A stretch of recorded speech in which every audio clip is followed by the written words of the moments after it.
നിങ്ങളുടെ favourite shows ഇനി ഒരിക്കലും മിസ്സാവില്ല. ഇപ്പോൾ C5 കാണും നിങ്ങളുടെ ഫേവറേറ്റ് ഷോസ് തികച്ചും സൗജന്യമായി. ഏതായാലും ബെഡൊക്കെ ഒന്ന് റെഡിയാക്കി ഇട്ടേക്കാം. പൂക്കൾ കൊണ്ടുള്ള അലങ്കാരങ്ങളൊക്കെ പാർവതിയെ കൊണ്ട് ചെയ്യിപ്പിക്കാം.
പല്ലവി,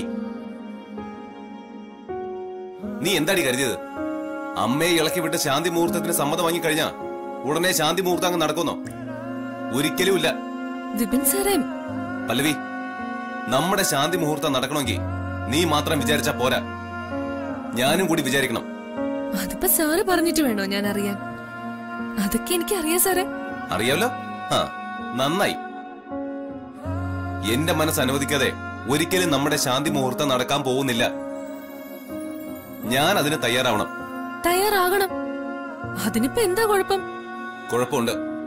എന്താ കുഴപ്പം? ആരോഗ്യപരമായി എന്തെങ്കിലും പ്രശ്നമാണോ സാറേ? എടോ, ഞാൻ സീരിയസ് ആയിട്ട് ഒരു കാര്യം പറയുമ്പോ താൻ അതിന്റെ ഇടയ്ക്ക് കയറി അനാവശ്യ ചോദ്യങ്ങളൊന്നും ചോദിക്കരുത്. അങ്ങനെ എന്തെങ്കിലും ആരോഗ്യ പ്രശ്നങ്ങൾ ഉണ്ടെങ്കിൽ എന്റെ ജീവിതം മുഴുവൻ നശിച്ചു പോകും. എന്റെ പ്രതീക്ഷകൾ പാടെ അസ്തമിക്കും. ഒരെണ്ണം തന്നോണ്ടല്ലോ, പിന്നെ നീ കണ്ണു തുറക്കാൻ 3 ദിവസം എടുക്കും. എന്താടോ തന്റെ പ്രതീക്ഷ? ആദ്യം കുഞ്ഞുണ്ടായിട്ട് ഇവിടത്തെ സ്വത്തുക്കളുടെ പകുതിയും സ്വന്തമാക്കണം, അതല്ലേ തന്റെ മനസ്സില്?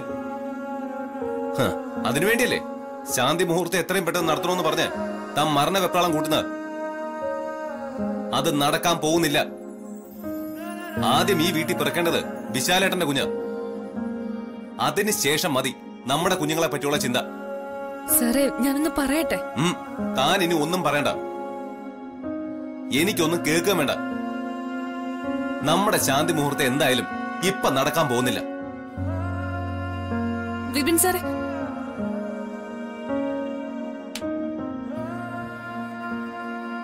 വിപിൻ സാർ ഇങ്ങനെ ഒരാളായി പോയല്ലോ.